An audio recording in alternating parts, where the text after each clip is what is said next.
I have a couple more jobs. I'm a pyramid mover. I move pyramids. One time I was moving one pyramid with one hand, mummy with another hand. Mummy unravels.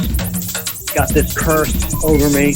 I heard a whisper, an ancient whisper, say that I'm cursed, and, everything keeps getting fucked up. So, I still do it, though. Still move pyramids. I even move food pyramids. Even food pyramids for plants. That's just light.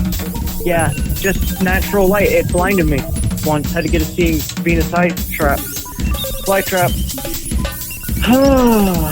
Yeah. And my other job, I have one more job. I domesticate. I find litters of cops that had just hatched from jack-o'-lanterns, and I train them, domesticate them, so you can use them at home as guard cops, or maybe just a cop for your yard to guard, or just a play cop.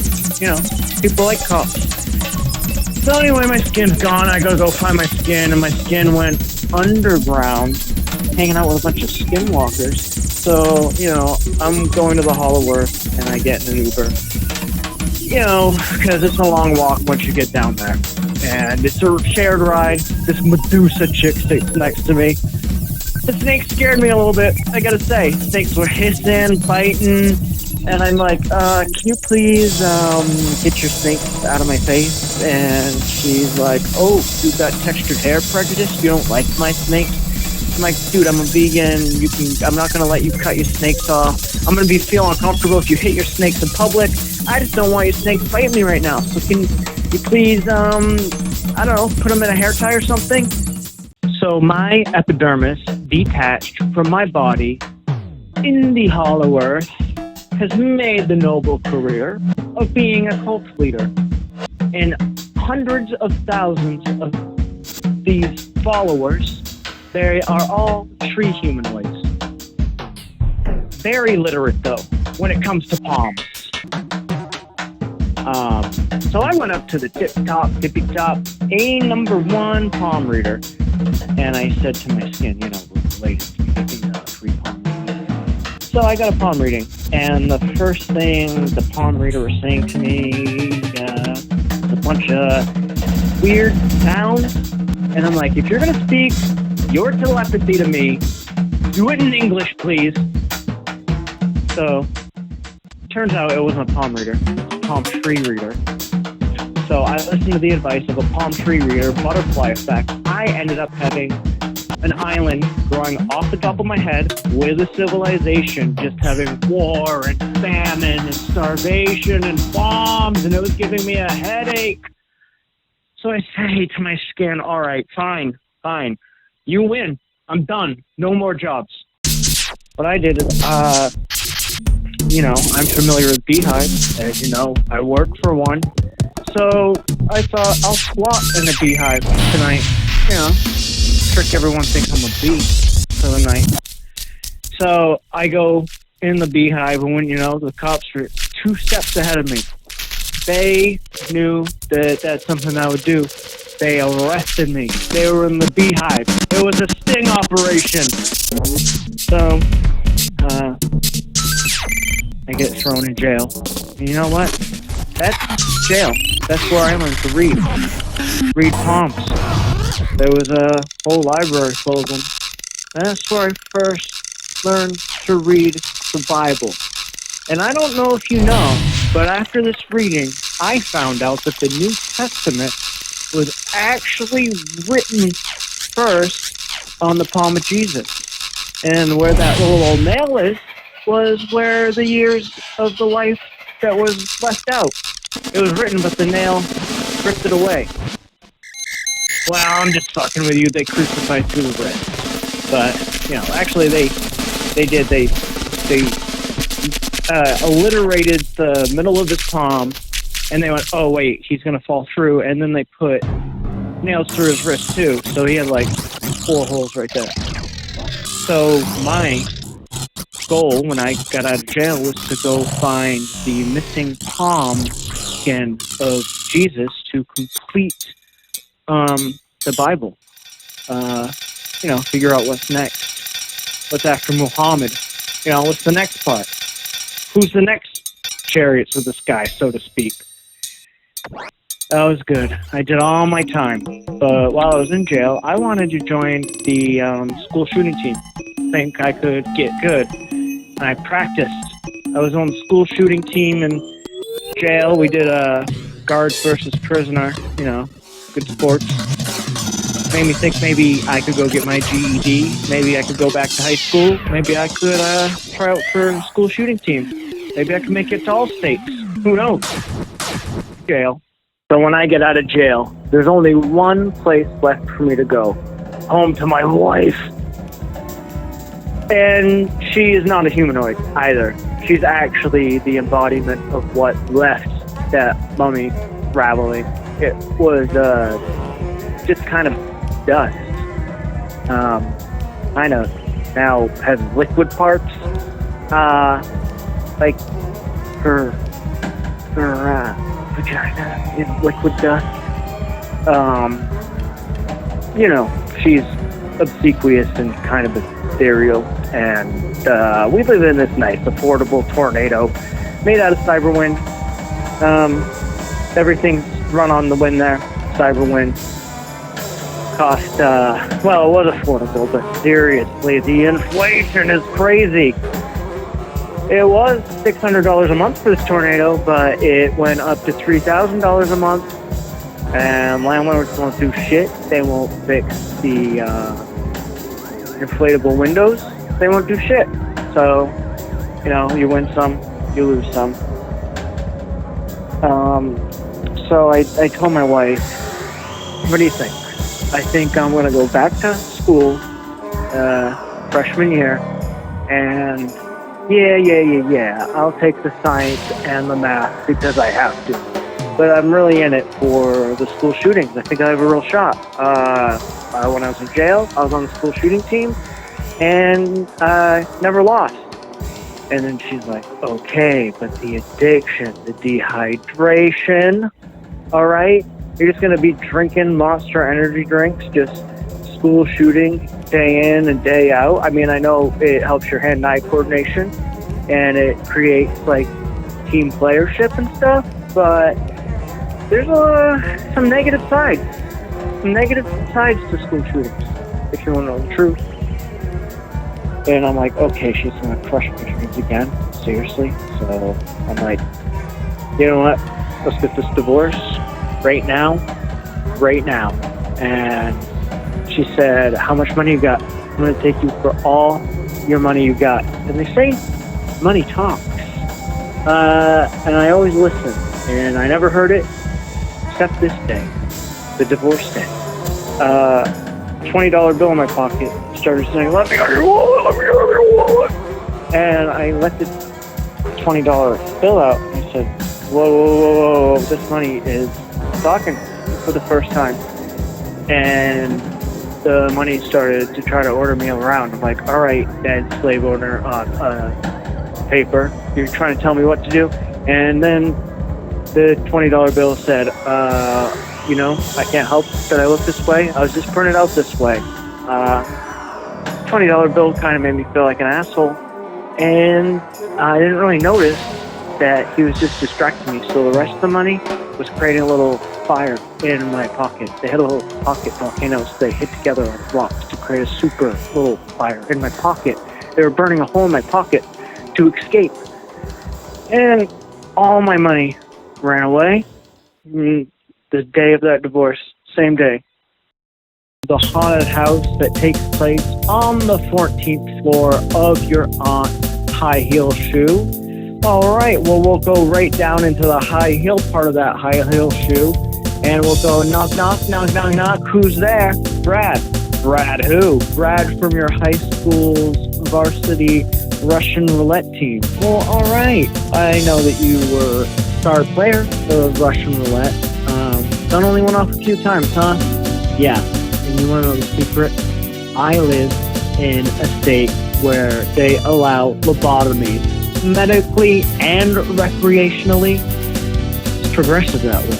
And, I just feel less stressed out after I have a lobotomy. After I've had a couple of lobotomies here and there, you know where to aim the gun, and you can dodge a few of the owie points. when you're playing Russian roulette. And Brad said, "Oh, what? What, Brad?" And he said, "That's cheating. You were the high school varsity Russian roulette team player of fucking statewide, nationwide. What? That's cheating." And yeah, now I'm not sponsored anymore. Out of jail, without a job, had nothing to do. You know, just riding the world. So I go on the internet and I see an ad on Craigslist saying, "Want to make big bucks today?" So I went in for the interview. It was this really rich girl, and she didn't want to age anymore. So she sold me her birthday. Now she's immortal, unless she's killed. And I age double. 2 birthdays a year. So now I'm a Virgo and a Gemini. I was a perfect, pure Virgo, but now I'm a half dirty, filthy Gemini. Can't look myself in the Gemini. I felt awful.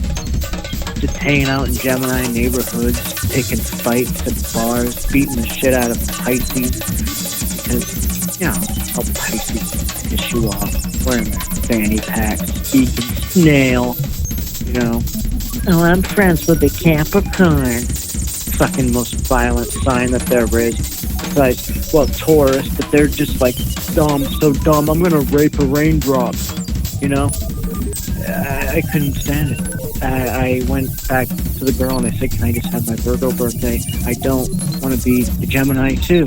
And no, I can't get near this girl. I tried to fight her, but her dad is the head of the astrology mafia, head honcho, you know, and they have a whole entire crew of leap year babies, age once every 4 years.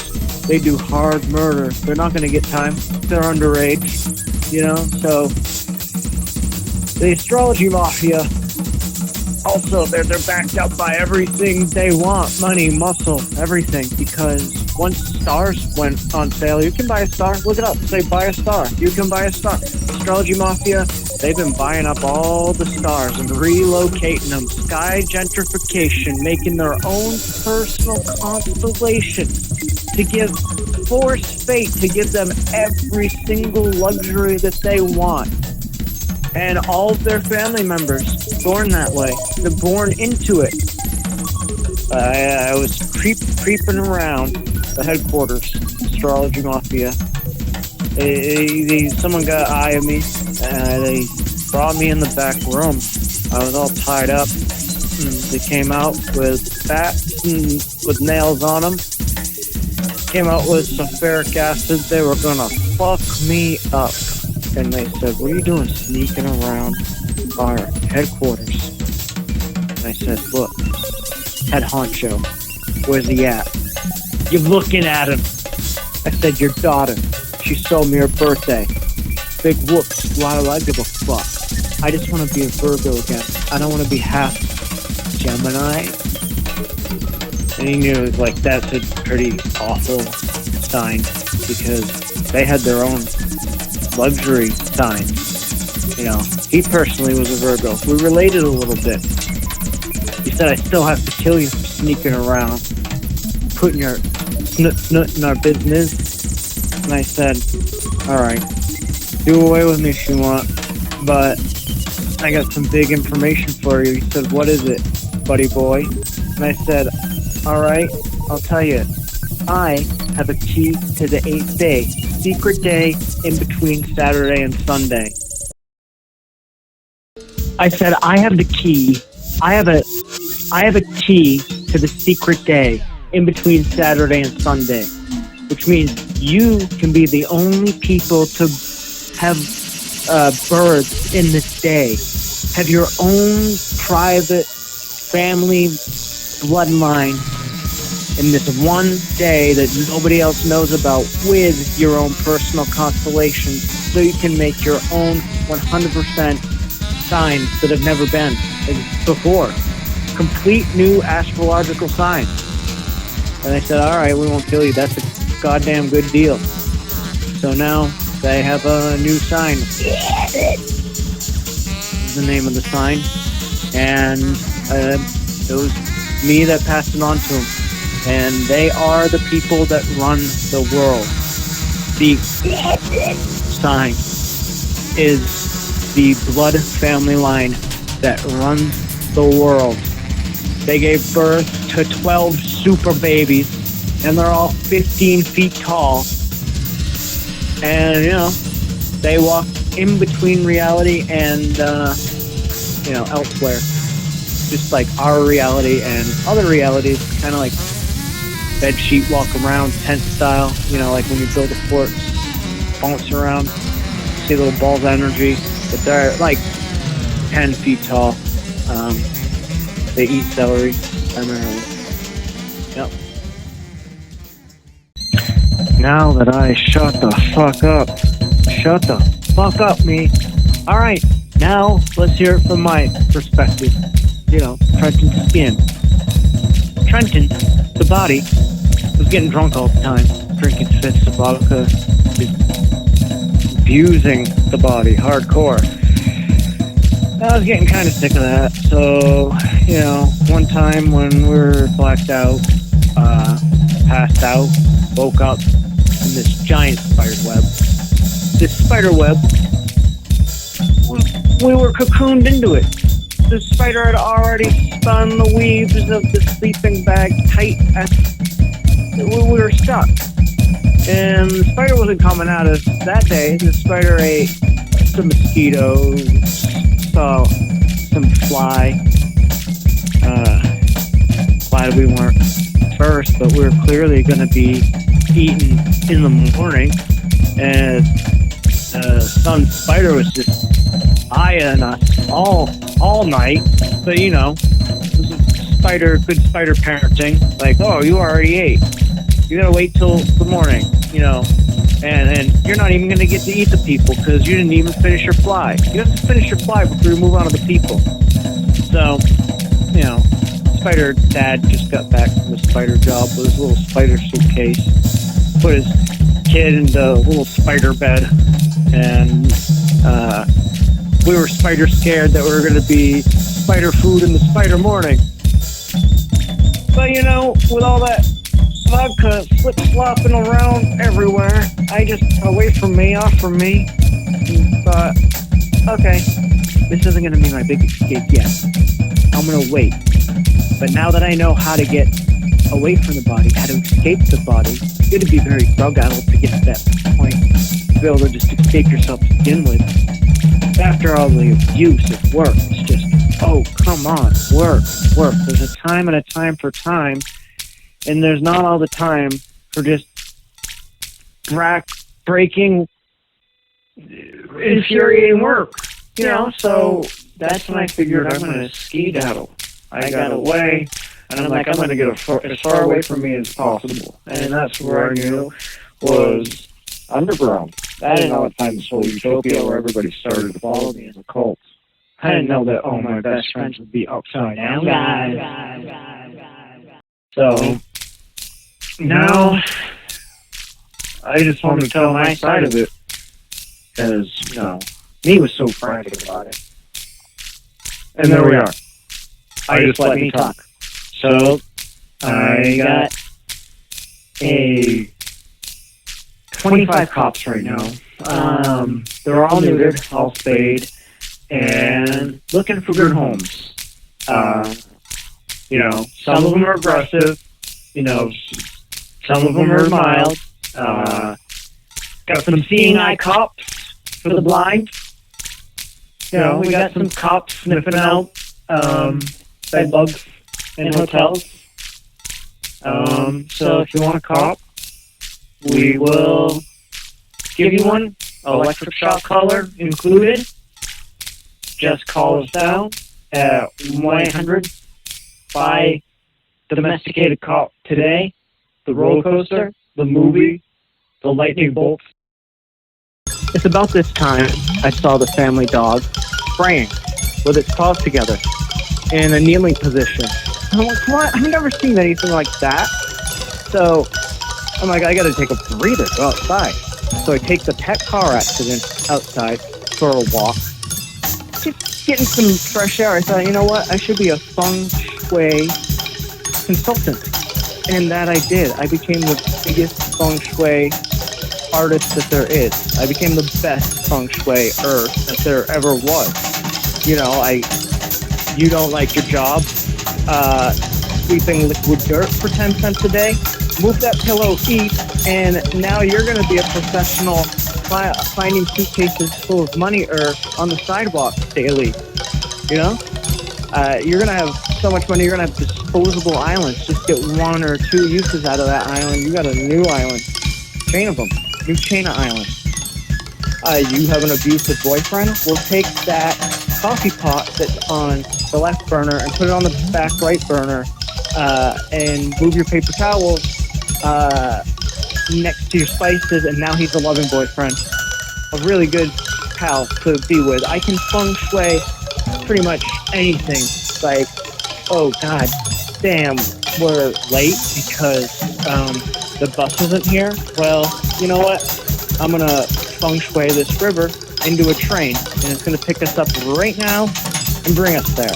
I became a chiropractor for the 12 rulers of everything, the zodiac sign of because chiropractic.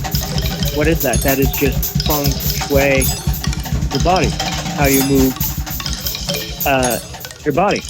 So I started feng shuiing the calendar, and I started to move some holidays around.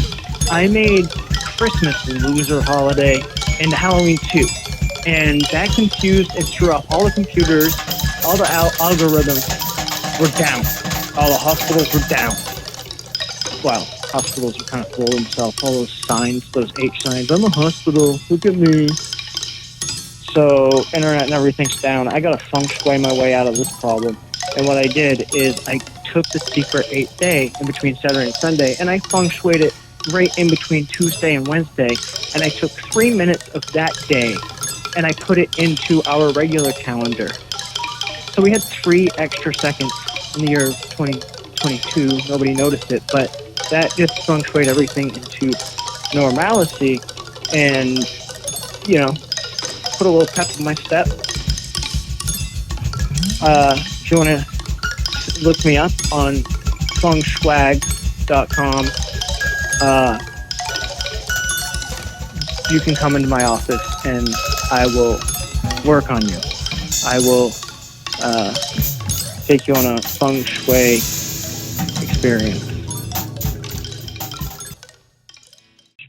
So what was I doing with all my feng shui money? I went to oxygen bars, meeting up with friends, just breathing real casually.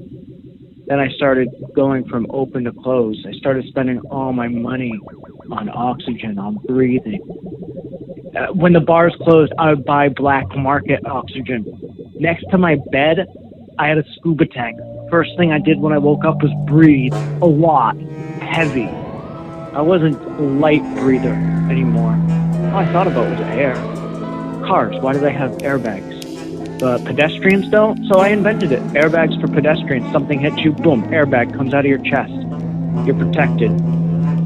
I was doing a surgical implant on somebody, and I was all hopped up on this stuff, breathing real heavy, and I accidentally put it in his head, and his head blew up, airhead style.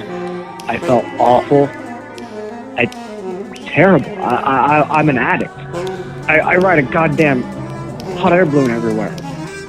I had to get away from this stuff, so I moved to the bottom of the Pacific Ocean to water down. I became an alcoholic. I didn't think about air anymore. I didn't touch the stuff. It was real boring at the bottom of the ocean. Nothing to do. I mean, barely anyone around. Closest town is a 16-mile bike ride, and the dispensary is expensive as fuck, and it's about to start snowing in my area, so it's like, I gotta get out. I'm done with this fucking area where people praise Lord Vishnu. I'm out of here. So I start, going back up, swimming to the shore. I didn't have any money for any transportation up or anything. I had spent it all on oxygen. But time to come back. Back to land. Back to the la-la land of being on land with you landlubbers. So first thing that happened when I got to shore was across the street. I saw a TV studio, and they were filming an episode of a rerun episode of Friends.